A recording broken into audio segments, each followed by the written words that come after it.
सुरासुरमणुसिन्धु वन्दितं धोदघायिकं मलं प्रणमामि वर्धमानं तीर्थं धम्मसकर्तारम्।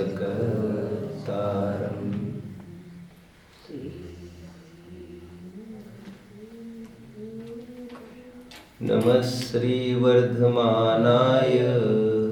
निर्धूतकलिलात्मने सालोकानां त्रिलोकानां यद्विद्यादर्पणाय ते। मोक्षार्थियों,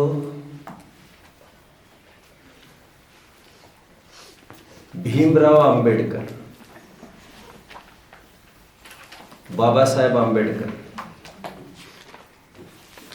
the maker of constitution, the one who has contributed a vital role in making the constitution, the father of constitution we can call. उन्होंने claim किया था कभी कि भारत के संविधान की रचना जिस कदर हुई है, जिन बिंदुओं को और विचारों को ध्यान में रखकर की गई है, उससे ये ख्याल में आता है विश्व के किसी भी कोने में ऐसा संविधान ना कभी हुआ होगा और ना ही कभी होगा।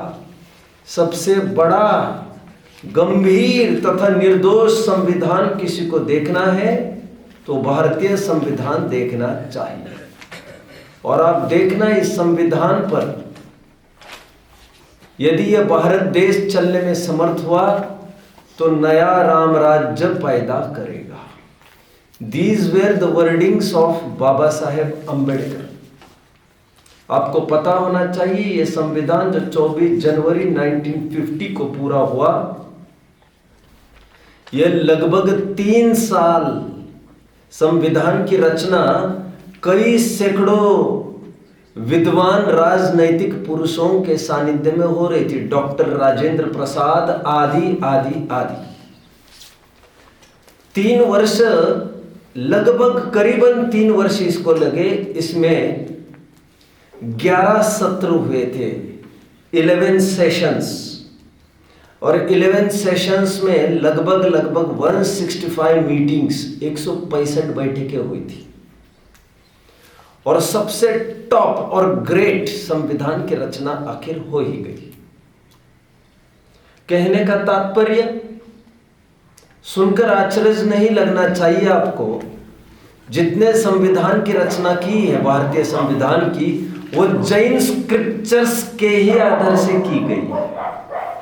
प्रमाण यदि आपको चाहिए तो आपको ये पता होना चाहिए Baba Saheb Ambedkar was keenly interested in becoming a Jain. आप जानते होंगे बाबा साहेब अम्बेडकर जैन दीक्षा लेने के लिए तैयार थे, और वे और उनके 3 लाख फॉलोअर्स, जो लगभग नीचे कास्ट के माने जाते हैं लोक में, जैन दर्शन किसी को नीचे ऊपर कहता नहीं है, 3 लाख जनों को लेकर वे जैन धर्म में प्रवेश करना चाहते थे। और जैन धर्म उन्होंने बहुत अच्छे से पढ़ा था। इसलिए मैं ये कह रहा हूं, संविधान का आधार जैन शासन ही रहा है, जैन संविधान ही रहा है। प्रोमिनेंटली मुझे 2 चीजें यहां पर मेंशन करनी है। पहली बात तो जो मुख पृष्ठ है, इस संविधान का जो फ्रंट पेज है, फर्स्ट पेज है, वो उस फर्स्ट पेज पर मोहनजोदाड़ो से की खुदवाई में उपलब्ध उस सील का चित्र है, जिस सील पर बैल की मुद्रा अंकित है। और ये वही बैल की मुद्रा है जो आदिनाथ का चिन्ह है। शायद मंगलाचरण के रूप में आदिनाथ को नमस्कार करने की भावना हो रही है, लेकिन सेक्युलर कंट्री होने से, धर्मनिरपेक्ष कंट्री होने से, धर्म विरोध अथवा धर्म पक्ष का आक्षेप ना सताए इसलिए शायद आदिनाथ की फोटो नहीं दी हो, बट जानकर आपको बहुत खुशी होगी पेज नंबर 63 पर, संविधान के पेज नंबर 63 पर किसी को इंटरेस्ट होगा तो मेरे से तुरंत लगे हाथ मुझे फॉलो करके प्रवचन के बाद फोटो ले सकते हैं और सबको दिखा सकते हैं। महावीर का चित्र है बच्चों। भारतीय संविधान के पेज नंबर 63 पर एक योगी पुरुष महावीर कायोत्सर्ग मुद्रा में, पद्मासन मुद्रा में बैठे हुए महावीर का एक चित्र है। एंड कहने की जरूरत नहीं है, दिस संविधान वॉज इंस्पायर्ड बाय महावीर। भगवान महावीर का पाठ हम पढ़ने वाले हैं और लगभग इतिहास में, आज समाज में महावीर को जैन दर्शन का, जैन धर्म का पर्यायवाची माना जाता है। Two sides of the same coin माना जाता है, क्या महावीर और क्या जैन धर्म। बात सही भी है इनकी, क्योंकि बुद्ध से बना बौद्ध धर्म, विष्णु से बना वैष्णव, शिव से बना शैव, जैसा मैंने एक बार कहा था आपको, महेश से बना माहेश्वरी धर्म, शिव से बना शैव धर्म, एटसेट्रा एटसेट्रा। मजा आ रहा है कहने में, जैन धर्म किसी भी नाम के आश्रय से नहीं है। रिजॉइस, आपको बहुत खुशियां मनानी चाहिए। यो कोई महावीर आदि आदि कहकर कुछ नया दर्शन की स्थापना न करके, जिन एक कॉमन वर्ड रखा है, कॉमन, ये किसी आदमी का, व्यक्ति का नाम नहीं है। यह धर्म किसी व्यक्ति से टच नहीं है, ये एक प्रिंसिपल से जुड़ा हुआ धर्म है, इसलिए इसे जैन धर्म कहते हैं। ऑक्सफोर्ड यूनिवर्सिटी का नाम आप लोगों ने सुना होगा बच्चों। ये भी किसी को आधार चाहिए तो मैं दिखा सकता हूं। ऑक्सफोर्ड यूनिवर्सिटी ने अभी latest the most eminent personalities, top 4 eminent personalities in the world, in the universe घोषित की है।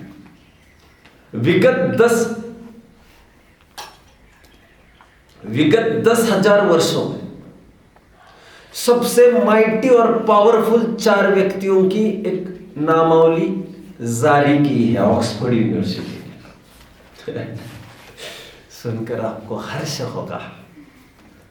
उस नामावली में 4 जनों की लिस्ट में 10,000 वर्ष में सबसे पावरफुल पुरुषों में महावीर का नाम है। और एक बात लगे हाथ बता दो आपको, महात्मा गांधी जी का भी नाम है उसमें। चलो 2 तो भारतीय वैसे ही हो, इंडिया इज ग्रेट। सहजता में विकल्प आया मुझे आते आते यहां पर कि एक अच्छी चीज आपको पढ़कर दिखाई जाए। शायद जीवन भर कोई आपको कहे ना कहे। अब जानते हैं बुद्ध और महावीर लगभग समकालीन थे और ये काफी डिस्प्यूट चलता है, ये बौद्ध धर्म बड़ा कि जैन धर्म बड़ा। और कहने की जरूरत नहीं, सबसे ज्यादा फॉलोअर्स जैन धर्म के फॉलोअर्स की तुलना में, जैनियों की तुलना में बौद्ध ही ज्यादा है, कहने की जरूरत नहीं है। बर्मा, जापान, चाइना आदि कंट्रीज में, मलेशिया आदि थाईलैंड, बैंकॉक, सिंगापुर आदि कंट्रीज में कहने की जरूरत नहीं, भर भर के बौद्ध है, भर भर के। इसलिए बौद्धों ने आज लीड ले लिया है प्रचार प्रसार की मैं बात कर रहा हूं। तो इस समय समय पर बात आकर खड़ी होती है कि कौन सा धर्म श्रेष्ठ। मैं अभी हिंदू और जैन धर्म की कंपैरिजन नहीं करने बैठा हूं, चलो वो भी लगे हाथ कर दूंगा मैं थोड़ी देर में। अभी मैं कुछ इंपॉर्टेंट लाइंस आपके पढ़ के दिखाऊंगा बच्चों। यह सिद्ध करने के लिए क्या बुद्ध जैन धर्म को मानते थे, क्योंकि ऐसे कोई भी ऐतिहासिक प्रमाण नहीं मिल रहे जिसमें यह समकालीन महापुरुष होने पर भी इनका आपस में कोई मीटिंग हुआ हो, मेल मिलाप हो, ऐसा कोई उल्लेख नहीं है। लेकिन एक इंटरव्यू मैंने सुनी थी एक बुद्ध के फॉलोअर की। उस मीटिंग में उल जलूल कहता जा रहा था, मैं अपने वाणी को बहुत संयमित रख रहा हूं, निरर्थक कुछ भी आक्षेप महावीर पर किए जा रहा था, और उसका यह कहना था कि Mahavir was impressed and influenced by Buddha, etcetera etcetera. मैं अभी कहने की जरूरत नहीं समझता, बहुत कोई दमदार नहीं था वो, तो निरर्थक बात थी वो। लेकिन आज मैं कुछ बात पढ़ के दिखाऊंगा। हमें यह देखना है एक्चुअली कि महावीर से कोई संपर्क बना कि नहीं बुद्ध का, यदि बना तो कौन किससे प्रभावित था, दिगंबरत्व और बौद्धों का क्या आपसी संबंध है, ये मैं आपको थोड़ा सिद्ध करके दिखाऊंगा। वैसे शाक्यवंशी कपिलवस्तु के राजा शुद्धोदन के राजकुमार महात्मा बुद्ध भगवान महावीर के समकालीन थे।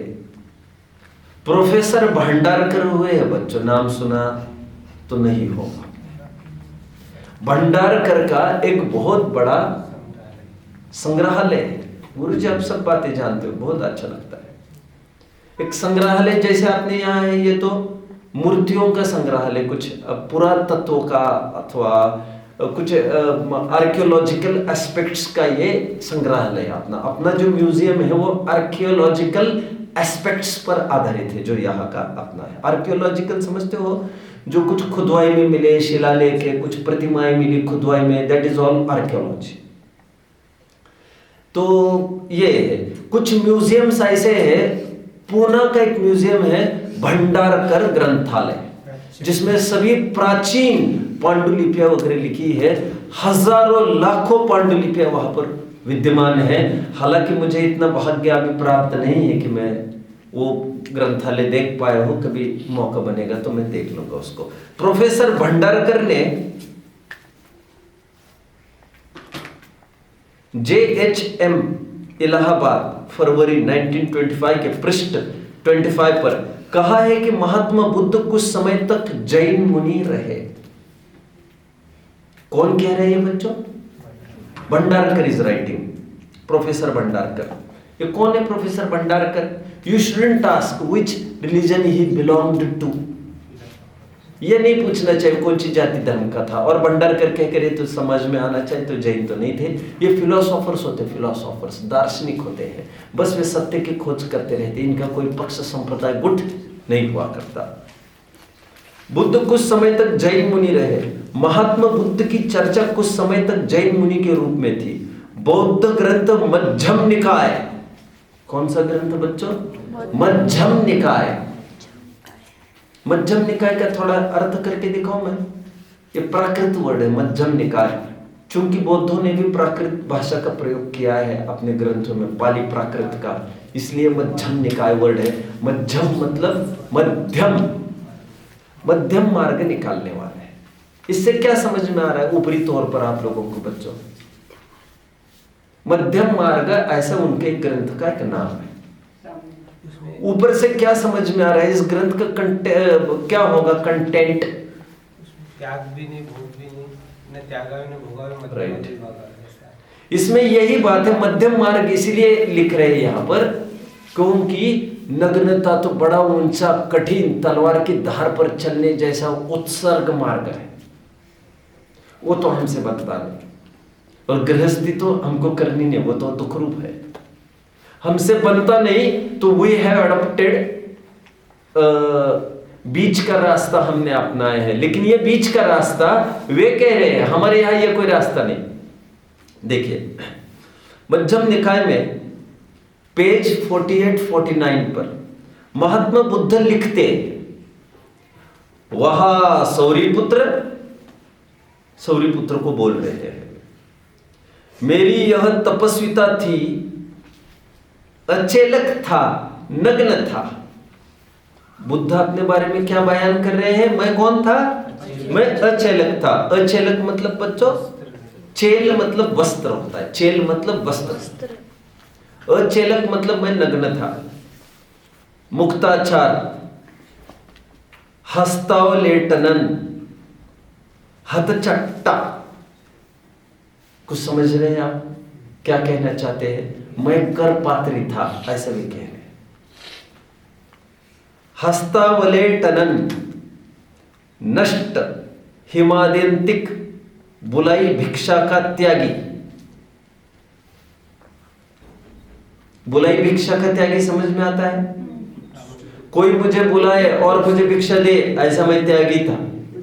मुझे कोई उद्दिष्ट का मैं त्यागी था। मैं अनुद्दिष्ट भोजन लेता था। किसी को थोड़ी भी आहट नहीं चाहिए कि मैं आहार के लिए निकल रहा हूं। किसी ने मेरे लिए पर्पसफुली बनाया नहीं गया हो और मैंने भी पहले धारणा नहीं रखी हो मुझे यहां पर लेना है। जहां जैसा मेरा मन करेगा वैसा सस्ता में मिले तो। बुद्ध क्या कह रहे? मैं पहले अचेलक था, नग्न था। आगे क्या कह रहे वे? मैं बुलाई भिक्षा का त्यागी था।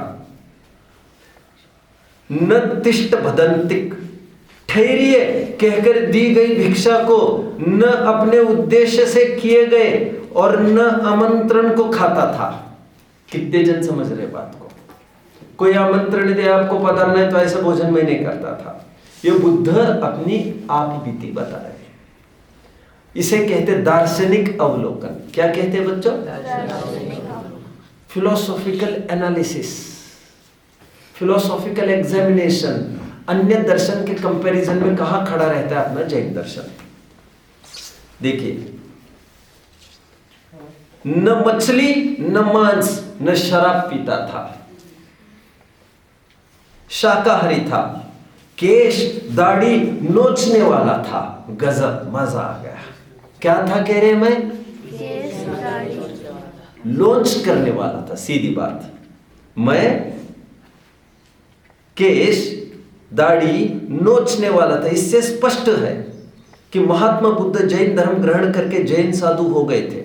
श्री भंडारकर ने आगे पेज 26 पर कहा है कि इसको आपको नोट करना, मतलब बाद में मेरे से लेकर प्रॉपर रिकॉर्ड बनाना चाहिए इसका। जो मैं पढ़ा रहा हूं आपको, विश्व में सर्वोत्तम वस्तु आपको मैं दे रहा हूं। Don't ignore and don't underestimate. Mahatma Buddha वास्तव में, भंडारकर ने आगे पृष्ठ 26 पर कहा है, महात्मा बुद्ध वास्तव में भगवान महावीर के उपदेशों से प्रभावित होकर जैन साधु बन गए थे। परंतु जैन साधु की कठिन चर्या पालने में असमर्थ होने पर उन्होंने मध्यम मार्ग चलाया। के बस की नहीं है दिगंबर दीक्षा बच्चा। और मैंने आपको बताया भी था, पीछे का प्रयोग यदि लिंग को ढकने के लिए करे तो उसका मुनिपना गया। निर्विकारता, जगत जनाकर मुझे टटोले, ओपन चैलेंज कहते हैं इसे। क्या कहते हैं बच्चों? Open challenge. चुटकियां बजाकर और हाथ दिखाकर, झंडे फैलाकर चैलेंज नहीं है ये। नग्नता के जरिए पेश आकर ये ओपन चैलेंज है ये खड़ा। चाहे जिस रूप से मुझे कोई दुखी करके दिखाए, किसी में दम हो तो सामने आए और पूरा विश्व मिलकर झूम जाए एक तरफ। A monk versus the entire world. आप जीत नहीं पाओगे। आगे, यही मध्यम मार्ग बौद्ध धर्म कहलाता है। मतलब बौद्ध धर्म एक मध्यम मार्ग है, पला नहीं उनसे तो बना। आगे, बौद्ध धर्म मध्यम निकाय, पेज 92-93 पर और भी कहा है। क्या कहा है देखिए, मैंने निर्ग्रंथों से पूछा, ऐसी घोर तपस्या की वेदना को क्यों सहन कर रहे हो? ये बाद में ही लिख लेना, वर्ड टू वर्ड आप लिख पाएंगे, नहीं तो you will miss some words, miss some lines and that will decrease the beauty. वेदना को क्यों सहन कर रहे हो? तो उन्होंने कहा, निर्ग्रंथ ज्ञात पुत्र महावीर सर्वज्ञ और सर्वदर्शी। महावीर कौन थे? ज्ञात पुत्र, ज्ञात वंशी थे। वंश का नाम क्या था उनके? गोत्र। जैसे हम कहते हैं आदिनाथ कौन से वंश के थे? इक्ष्वाकु वंश। वेरी गुड, शाबाश। जैसे नेमिनाथ कौन से वंश के थे? यादव वंश के। आप कह रहे हैं चलेगा, यादव वंश भी, हरिवंश भी कह सकते हैं। इजी टू रिमेम्बर, हरिवंश पुराण याद करना चाहिए, उसी से उनको उनका वंश याद किया जा सकता है। महावीर कौन से वंश के थे यदि पूछे तो 3-4 शब्द आपको देखने में मिलेंगे बच्चों। ऋणात, ऋणात, ऋणात, दैट इज प्राकृत वर्ड, उसका बनेगा ज्ञात। और कहीं कहीं अपभ्रंश बन के मिलेगा आपको नाथ, ये आपको कहीं लिखा नहीं मिलेगा एक जगह, ये मैं बता रहा हूं आपको। Although I am not knowledgeable person of Sanskrit and Prakrit पर मेरी बिल्कुल रत्ती पाई भी मुझे पकड़ नहीं है, मैं इसलिए कह रहा हूं मैं चूक भी हो सकती है मेरे से। ज्ञातृवंश, ज्ञातृवंश भी कहते कहीं कहीं, ऋणात वंश कहते हैं कहीं कहीं, कहीं कहीं नाथ वंश कहते हैं। अब बुद्ध क्या बोल रहे हैं महावीर के बारे में मैं थोड़ा सा बता रहा हूं आपको। ये उन्हीं के मध्यम निकाय ग्रंथ की बात चल रही है। वे ये कह रहे निर्ग्रंथ ज्ञात पुत्र महावीर सर्वज्ञ और सर्वदर्शी है। किन्होंने कहा ये? महावीर के अनुयायियों ने। अनुयायी मतलब उनके तो कोई शिष्य होते ही नहीं है तीर्थंकरों के वैसे। शिष्य मतलब संघस्थ शिष्य नहीं हुआ करते हैं, बट अनुयायियों ने कहा। उन्होंने बताया है कि कठोर तप करने से कर्म कटकर दुख क्षय होता है। इस पर बुद्ध कहते हैं दोनों के बीच में टॉक है। समझ रहे ना मेरी बात को? Buddha is talking with one of the disciples of Jin, Mahavir. Mahavir की किसी अनुयायी से चर्चा चल रही है, उसका यहां पर दिखा रहे हैं। आप यहां पर थोड़ा मंचन भी कर सकते हो, उसको डायलॉग्स को भले ही पढ़कर दिखाए, लेकिन एक बुद्ध का भेष बनाएगा कोई और एक महावीर के फॉलोअर का आपस में जो चर्चा है, और फिर बैकग्राउंड से एक जन कहेगा ये जो डायलॉग्स है दैट आर टेकन फ्रॉम मध्यम निकाय ग्रंथ, बौद्ध ग्रंथ के ये डायलॉग्स हैं। फिर हम और प्रामाणिकता भी ढूंढेंगे उसकी, तभी मंचन हो सकेगा। वो इतना साधारण तरीके से नहीं होगा। फिर if you are interested, let's see what happens. इस पर बुद्ध कहते हैं यह कथन, इस पर बुद्ध कहते हैं यह कथन हमारे लिए रुचिकर प्रतीत होता है और हमारे मन को ठीक जचता है। महात्मा बुद्ध पर भगवान महावीर का बहुत प्रभाव था। इसी का फल है कि उन्होंने बौद्ध ग्रंथ धम्मपद, ये भी एक उनका बहुत प्रसिद्ध ग्रंथ है, धम्मपद बहुत प्रसिद्ध है, वो तो जगह जगह सुना भी होगा आप लोगों ने, के पृष्ठ 331 पर भगवान महावीर की सर्वज्ञता को स्वीकार किया और उनकी प्रशंसा की। प्रोफेसर सिल ने JHM नवंबर 1929 पेज 2, ये उनका कोई कोड है, इसलिए लीव दिस थिंग। प्रोफेसर मिल ने कहा है कि उन्होंने वास्तव में बहुत से जैन सिद्धांतों को स्वीकार किया। डॉक्टर हरमन जैकोबी ने, डॉक्टर हरमन जैकोबी का मैंने एक बार नाम लिया था आपके बीच में, जर्मन के फिलोसोफर, आप भूल रहे हैं, जिन्होंने ये तय किया था पुस्तक में लिखना कि हिंदू जैन की ही एक शाखा है, सॉरी जैन हिंदू की ही एक शाखा, ये तय किया था उन्होंने लिखना। और जब उनका मिलना पंडित फूलचंद जी सिद्धांत शास्त्री से हुआ और उन्होंने एक लाइन में जब निराकरण किया, तो उन्होंने फिर ये तय किया कि ऐसा नहीं है और जैन धर्म एक स्वतंत्र धर्म है, और फिर वे स्वयं जैन बन गए थे। हरमन जैकोबी, ये फिलोसोफर जर्मनी के, वे क्या लिखते? डॉक्टर हरमन जैकोबी ने दिगंबर जैन सूरत पत्र के पृष्ठ 48 पर लिखा है कि जैन दर्शन बौद्ध मत की माता है। माता है, समझ में आता है ना? माता है मतलब जनक। हाँ, देखो अभी मैं थोड़ा अभी कह रहा था, मैं दार्शनिक अन्वेषण के तहत मैं हिंदुओं की भी बात कर लूंगा। कहा था मैंने अभी बच्चों, पाठ को प्रारंभ करेंगे। मैं सोच रहा हूँ जितना दे सकता हूँ महावीर के नाम पर मैं दे दूँ। भले ही 2 पीरियड्स का सोचा है मैंने, लेकिन 2 से 3 भी हो जाए तो once in a lifetime आपको ख्याल में आ जाएगा। हिंदुइज्म भी काफी प्रभावित है जैनिज्म से। कैसे?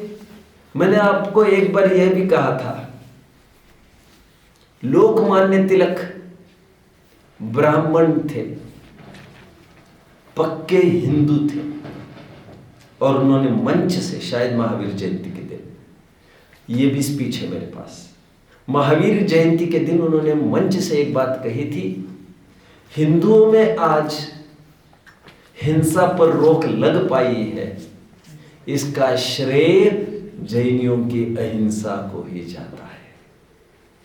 अभी आगे देखिए, बाल गंगाधर तिलक ने जैन धर्म महत्व के भाग 2 सूरज से छपी पेज 83, जैन धर्म महत्व पर महात्मा बुद्ध को भगवान महावीर का शिष्य स्वीकार किया है, और एक आधार मिल गया। विद्वानों का कथन है कि बौद्ध धर्म तो जैन धर्म से निकला है।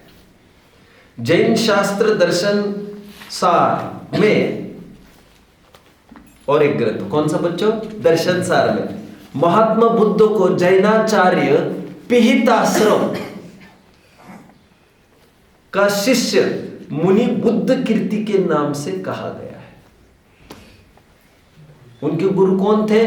पिहिताश्रम, और इनका दीक्षा का नाम क्या था? बुद्ध कीर्ति। ठीक है, इन सभी प्रमाणों से यह सिद्ध होता है कि बुद्ध महावीर भगवान के बताए हुए प्रिंसिपल्स के फॉलोअर थे, उनसे ये सब पला नहीं तो उन्होंने एक नए मत की स्थापना की। ऐसे उनके बौद्ध ग्रंथों में भी साफ उल्लेख मिलता है। कितना आश्चर्य है ये बच्चा। श्वेतांबर साहित्य भी उठाओ तो उसमें भी दिगंबरत्व का वर्चस्व सिद्ध होता है। हिंदू साहित्य में उठाओ उसमें भी दिगंबरत्व का वर्चस्व सिद्ध होता है। दाव लगेगा तो मुस्लिम ग्रंथों से भी कभी सिद्ध किया जाएगा। मुझे अवसर मिलेगा तो, आज ऐसा टाइम नहीं है। आज मुझे भगवान महावीर पर चर्चा करनी है बच्चा। थोड़ा सा जीवन परिचय महावीर का देखना जरूरी हो जाता है, और जिसके रूप में ही जैन धर्म हमारा प्रसिद्ध है। यहाँ तक कि थोड़े टाइम पहले मैंने यहाँ तक कहा था, जगह जगह यही प्रचलित है, स्कूली पुस्तकों में यही पढ़ाया जाता है कि महावीर जैन धर्म के संस्थापक थे।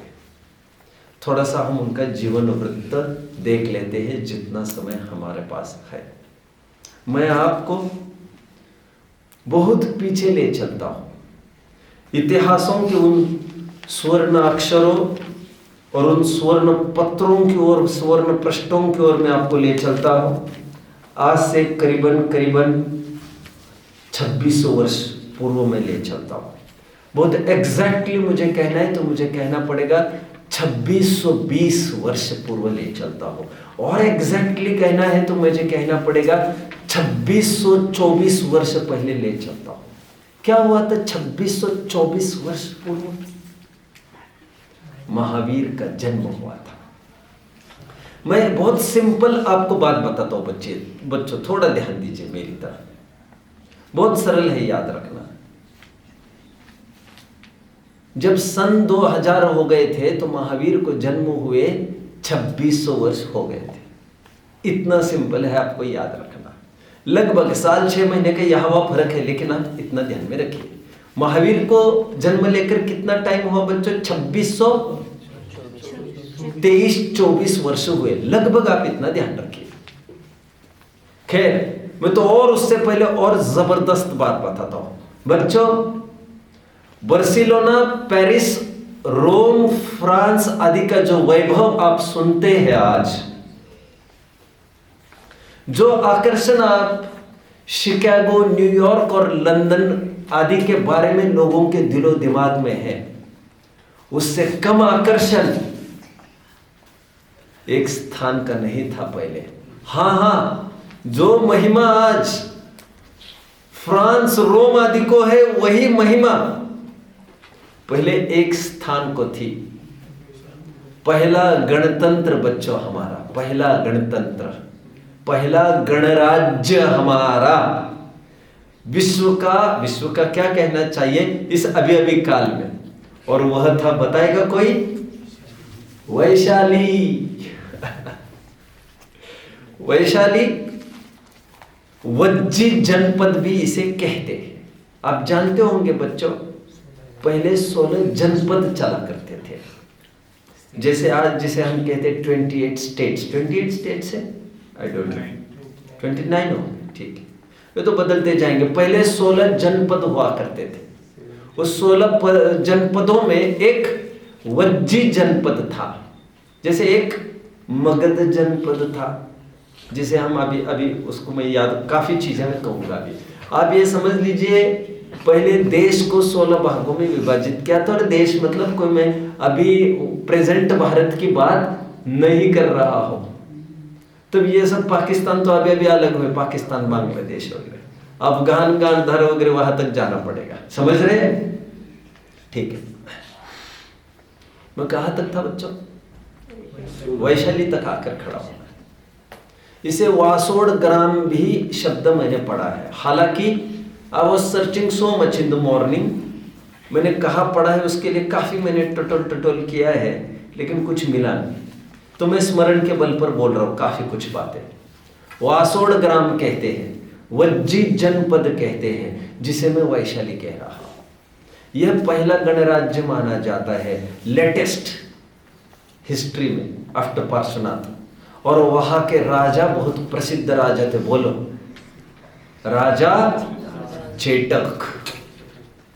और चेटक एक ऐतिहासिक पुरुष हुए हैं, बहुत वीर और बहादुर थे, अनचैलेंजेबल थे, अपराजय थे। उनके सामने कोई आंख उठाकर देखने की हिम्मत नहीं करता था। उन राजा चेटक की 7 पुत्रियां थी।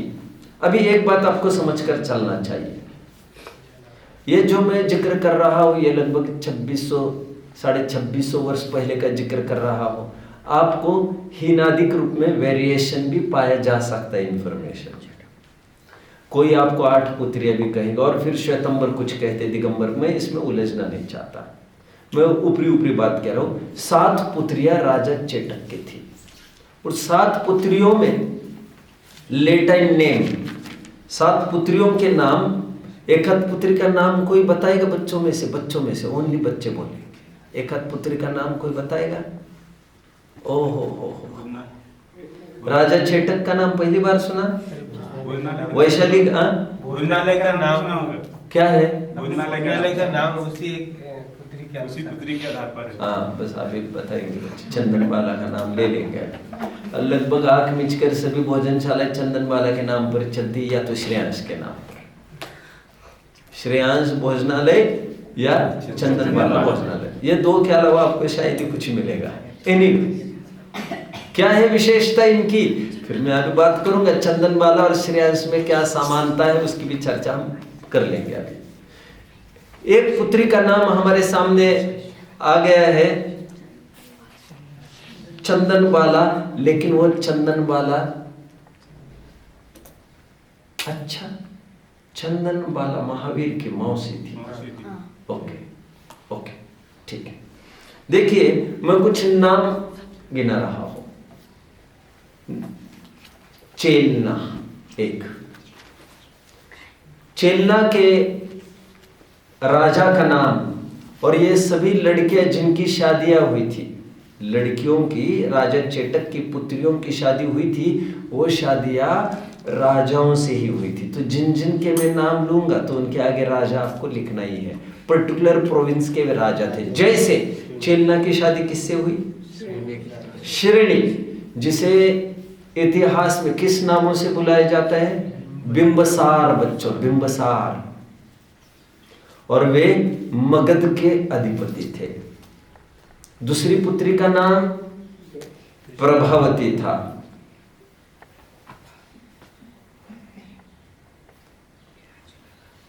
प्रभावती के राजा का नाम उदयन। उदयन राजा बहुत प्रसिद्ध व्यक्ति है, इसकी कथा बहुत जल्दी हम सुन लेंगे एक हाथ। उत्तम क्षमा के दिन इनको याद किया जाता है। एनीवे उदयन राजा, हाँ नहीं, रत्नकरण सावकाचार वाले वे ये नहीं है, उद्यायन है वे, उद्यायन छोड़िए। उदयन राजा, उदयन और प्रभावती ये थे सिंधु सौवीर जनपद के राजा। सिंधु सौवीर, आपको लग रहा होगा ये कैसे, पहले ऐसे ही नाम चलते थे, पहले जबलपुर वबलपुर थोड़ी था, सब कौशल बस। फिर आसपास के कई जनों को मिला, कई और 2-4 राज्यों को भी, तो उस पर्टिकुलर पार्ट को कहते थे कौशल। ऐसे जनपद हुआ करते थे पहले, जनपद। आगे तीसरी पुत्री पद्मावती, उनके राजा दधिवाहन, चंपापुर के राजा। चौथी पुत्री मृगावती, उनके राजा शतानीक। कौशाम्बी नरेश शतानीक, ये सुना होगा आप लोगों ने, ये कौशाम्बी के थे। बोलो। तीसरे पुत्री का राजा दधिवाहन। पांचवी पुत्री शिवा, राजा चंड प्रद्योत अथवा चंद्र प्रद्योत भी कह सकते आप। ये भी बहुत प्रसिद्ध राजा हुए। अवंती नरेश कहा जाता था इनको। अवंती नाम का एक जनपद भी हुआ है पहले। ये कहां पर लोकेटेड है, ये आपको मैप में कभी देखना चाहिए, तो ये भी आपको थोड़ा सा ट्रेस लग जाएगा। अभी भी मैं थोड़ा सा बताने की कोशिश करूंगा। छठवीं पुत्री त्रिशला, जिसका विवाह राजा सिद्धार्थ से हुआ, और राजा सिद्धार्थ कुंडलपुर के थे। उनकी चर्चा कर लेंगे अभी। ज्येष्ठा नाम की भी एक पुत्री थी उनकी, राजा चेटक की, जो अविवाहित रही। हाँ? उसी का नाम चंदना है क्या? चंदन बाला है क्या?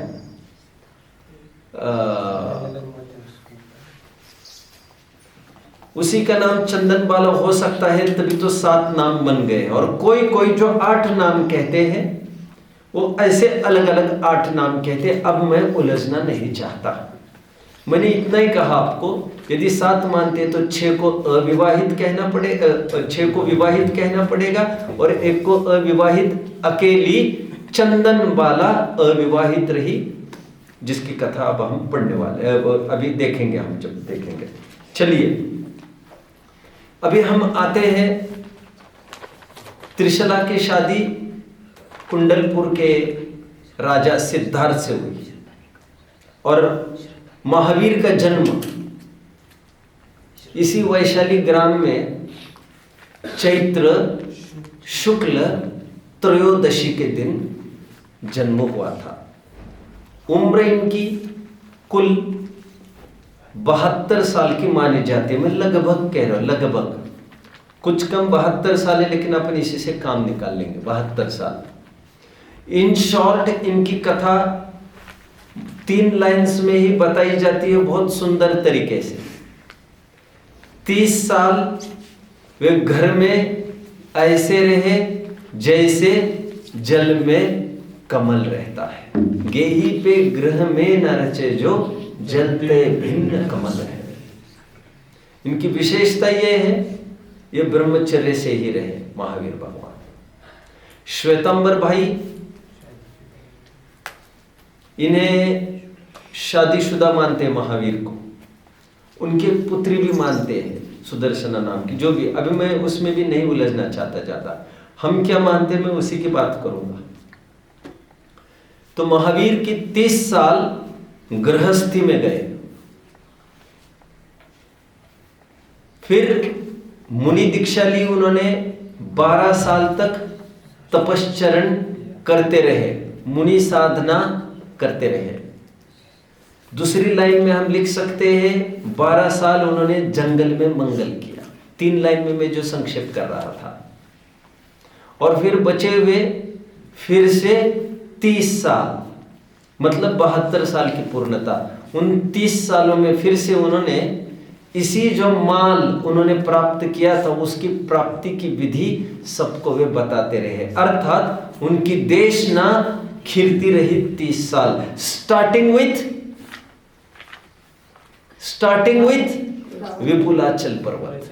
वीर शासन जयंती के दिन थोड़ा बहुत हमने देखा, तो जो स्लोगन्स देखे थे उसमें विपुलाचल का नाम हमने लिया था। याद आ रहा है आपको?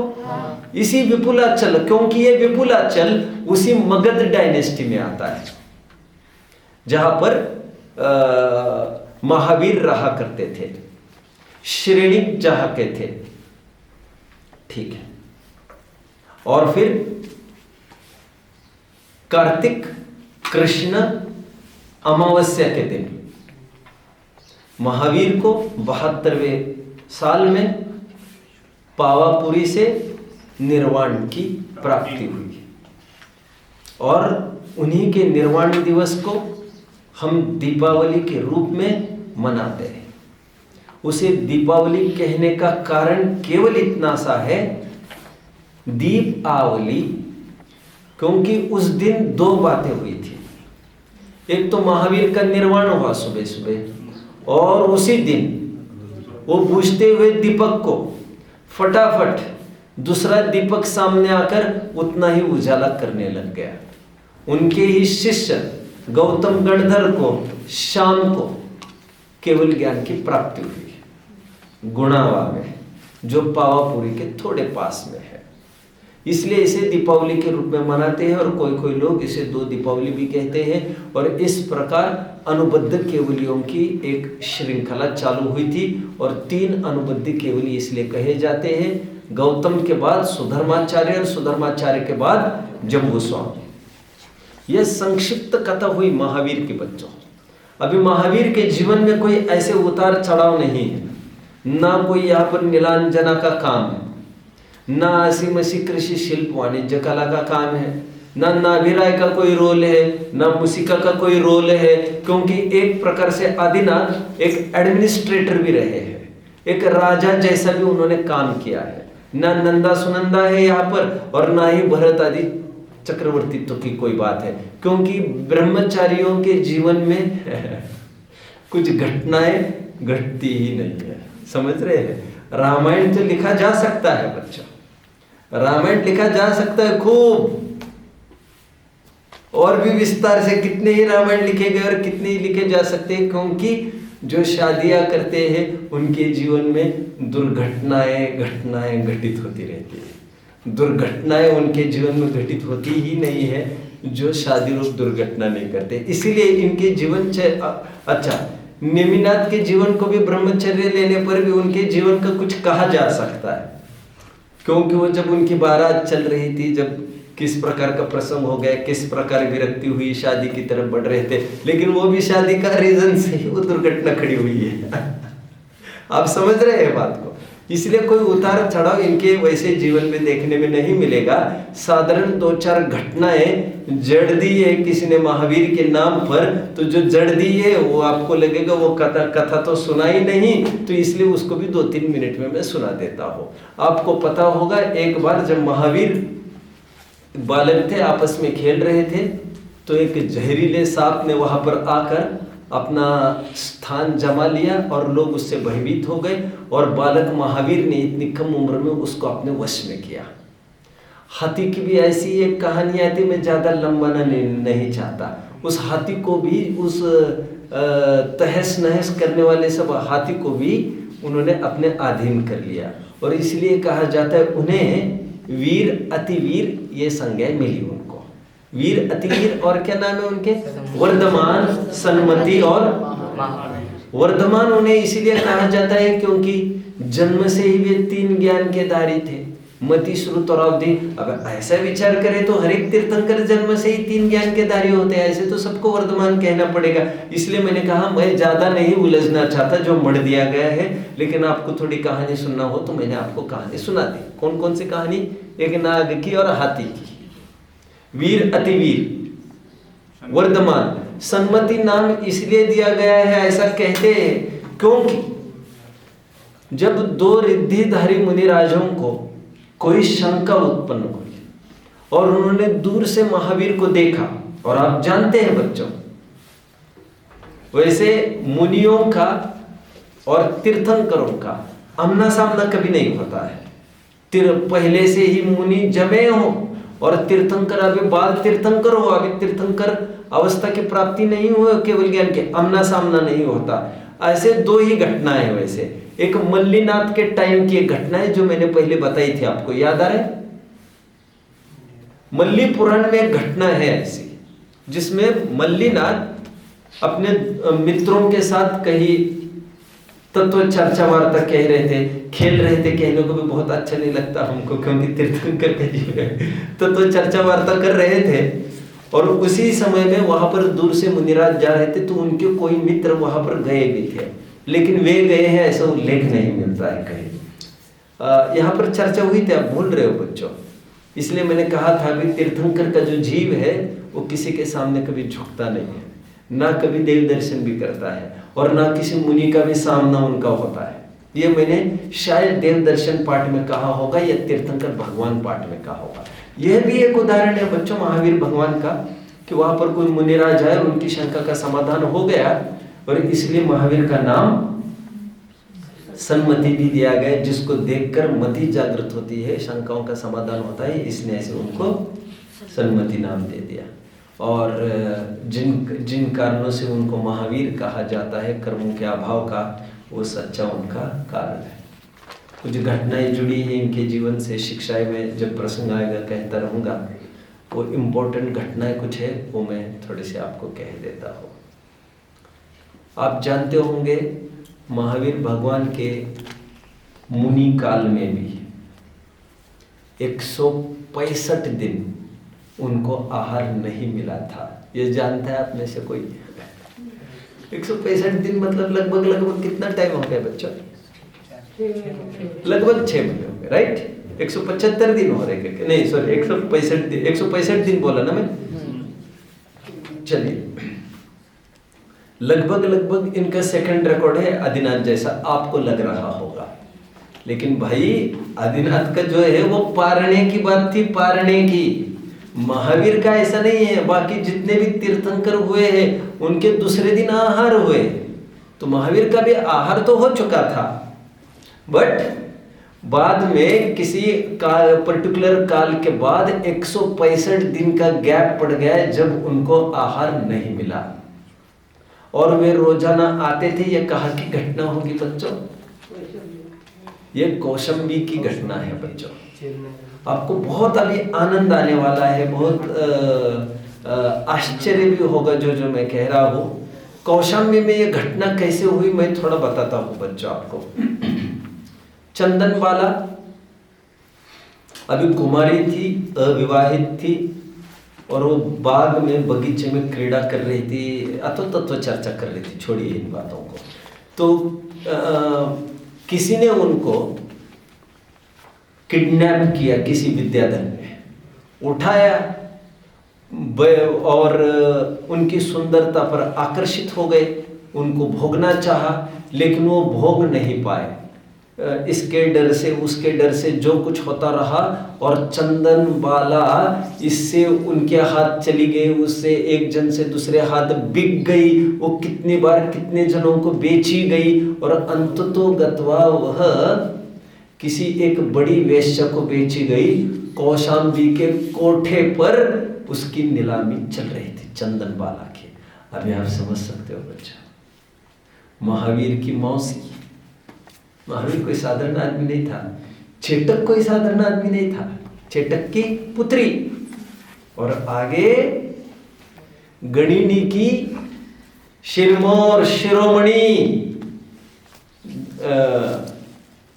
श्राविका संघ की सब कुछ प्रारंभ में जब समूह शरण में गए, जो आगामी इन पद को अंगीकार करने वाली थी उस पर क्या नौबत आ पड़े। और तो और मैं बात बता दूं, जिस कौशंबी में वो बिक रही है ना, वो कौशंबी का अभी अभी मैंने अपना नाम लिया है। कौन था कौशंबी में जमा?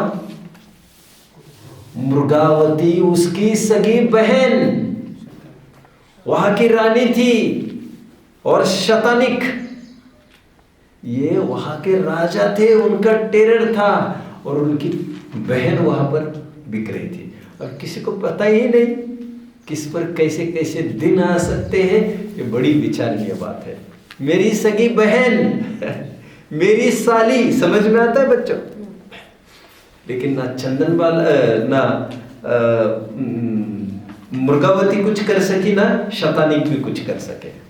और अभी देखिए, उसी रास्ते से एक सेठ गुजर रहे थे। कौन? निसंतान थे वे। नाम आता है उनका, बोलिए जरा कोई।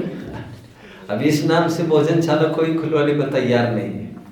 ऋषभ दत्त। अभी कोई पूछेगा यदि भोजनशाला का नाम ऋषभ दत्त रखा जाए तो 200 जन पूछेंगे ऋषभ दत्त है कौन ये। लेकिन ऋषभ दत्त वे है जो वे वहां से गुजर रहे थे उस समय में। बच्चों, नीलामी चल रही थी चंदनबाला की।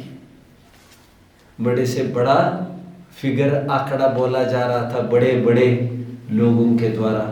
और आज ऋषभ दत्त जब यहीं से चल रहे थे तो लोगों को भी भारी आश्चर्य हुआ बच्चों, क्योंकि यहाँ पर इस स्थान पर ऋषभ दत्त का क्या काम? ये श्रेष्ठी है, नगर के माननीय और प्रतिष्ठित है। और उन्होंने कुछ सुना, चंदनबाला कुछ गुनगुना रही थी, ऐसा कहते हैं लोग। नमोकार मंत्र बोल रही थी, लेकिन मैंने नमोकार पाठ में आपको बताया था कि उनके किसी अभिव्यक्ति हुई चंदनबाला जैन है, बस इतना ही समझना है। किसी एक्टिविटी से, चेहरे से ही समझ में आता है, उसमें कोई कहने की जरूरत थोड़ी। तो उन्होंने जाना ये चंदनबाला बिक रही है, या अपनी जैन है, साधन में और धर्म संकट में फंस गई है।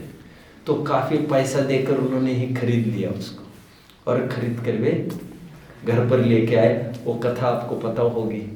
और वो सेठानी भी कितनी नाराज हो गई।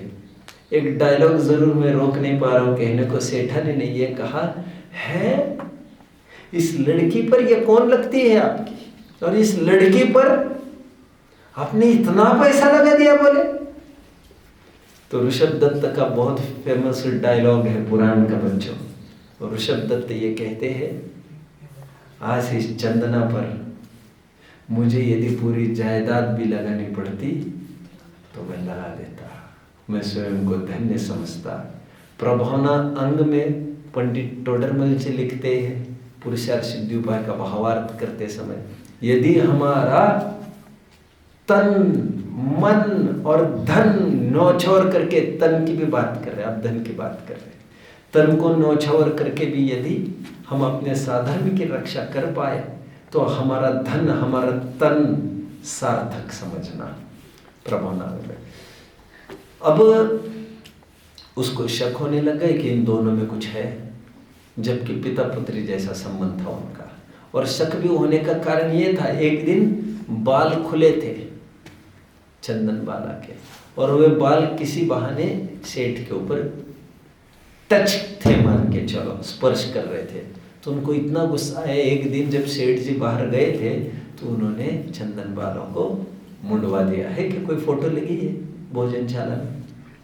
नहीं लगी है कि कोई, केवल नाम ही है चंदनबाला, कुछ नहीं है ऐसे। चलो कोई बात नहीं है। अभी देखिए जरा, वो बंद करके चले गए उसको। भूखा भी रखती थी, बंदी भी बना कर रख दे उसको, साकल में बंदी बना कर रख दे। किसे? चंदनबाला को। किसने? सेठानी ने, सेठ की अनुपस्थिति में। और आज 165 दिन हो चुके थे। क्या पता था कौशंबी वालों को कि ये श्रेय ये किसको जाने वाला है श्रेय। और 165वें दिन जब वे अंजलि लेकर आ रहे थे, आहार चर्या के लिए निकल रहे थे वर्धमान मुनि। तब जैसी उन्होंने शर्तें अपने माइंड में बना रखी होगी, जैसे आखड़ी उन्होंने ले रखी होगी, क्या कहते हैं बच्चों इसे, आखड़ी। वैसे 12 तपों में एक वृत्ति परिसंख्यान नाम का एक तप है, जब चर्चा करेंगे कर लेंगे।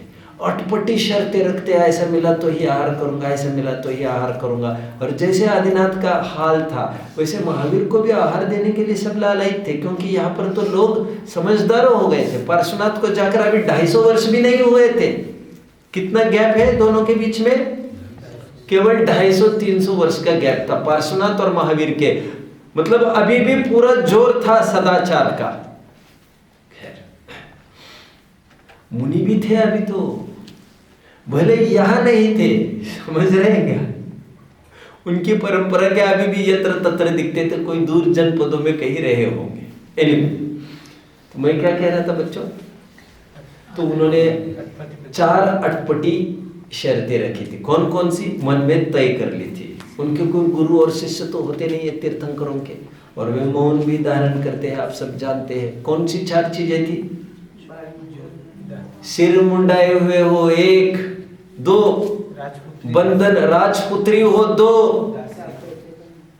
बंधन में हो 3, और 4 बोलो बच्चों, और रो रही हो, आंखें नम गई हो, आंखों से आंसू आ गए हो। ऐसी 4 अभी अटपटी ये शर्तें कब मिलनी थी बच्चों, आपको लग रहा है कोई अवसर था। और चंदन बाला को जस्ट आवाज सुनाई दी होगी जो जयकारे की, तो उसको अंदर से इतनी छटपटाहट हुई कि मुझे आहार देना, मुझे आहार देना है। भावे का दरिद्रता, ये क्यों सोचे हम कितने बंधन में हैं। ये तो हमको ये माइंड बनाना चाह रहे, मुझे तो देना है, जो होगा सो होगा। और भावनाओं से हम देखते हैं कैसे परिस्थितियां बदलती है, और यहाँ पर बंधन भी टूट गए सब। और उनके पास जो कहते हैं, जो उड़द वगैरह थे वहाँ पर थोड़ा बहुत कुछ था उनके पास, रख कर गए थे पानी वानी, और फिर वहीं पर वो बाहर आई दौड़ते दौड़ते, साकल वगैरह टूट गई थी, सभी शर्तें मिल रही थी, लेकिन आंखों में आंसू नहीं थे उसके। तो महावीर को, वर्धमान मुनि को ऐसा लगा, कहते हैं ये सब बातें कि भाई ये तो शर्त नहीं, अभी कैसे काम चलेगा। तो आगे बढ़ने लगे तो उसको ऐसा लगा कि ये लेते हैं कि नहीं लेते हैं, आदि आदि आहार दान संपन्न हुआ। एक बात कहना बहुत जरूरी समझता हूँ मैं इस संबंध में बच्चों, चंदन बाला ने कोई आहार दान महावीर को नहीं दिया था, ना ही कोई महिला कभी मुनिराज को आहार दे भी सकती है। जितने भी चित्र उपलब्ध है 100 वर्ष पहले के आहार दान के, उसमें एक ही चित्र आपको दिखेगा कि पुरुष आगे आहार दे रहे हैं और महिला पीछे खड़ी है। महिला कभी भी पीछे ही खड़ी रहती है, समझ रहे हैं बच्चों। मुझे याद आता है, एक और शेयर करता हूँ मैं। 20 साल पहले की बात है, मैं देवलाली आया था। तब मैं बच्चा था आपके जैसा, अब तो थोड़ा बहुत समझने लग गए, मैं तो और भी कोरी पार्टी था। तो जब देवलाली आया था तब वहाँ पर कुछ पोस्टर्स बनाए जा रहे थे, चित्र बनाए जा रहे थे, और एक आहार दान का चित्र बनाया जा रहा था। आज भी मुझे वो जगह याद आती है जहाँ पर प्रवचन गद्दी है ना वहाँ की, उसके पीछे एक वरांदे जैसा है, क्या कहना चाहिए उसको, जैसे यहाँ पर है ना बाहर, क्या कॉरिडोर, कॉरिडोर राइट वर्ड है।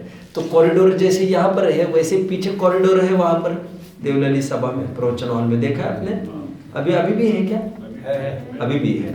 तो पीछे वहाँ पर वो चित्र रखा था बहुत बड़ा पेंट करके आहार दान का, जिसमें एक विद्वान दूसरे विद्वान को ये समझा रहे थे कि ये जो चित्र बना है वो गलत बना है।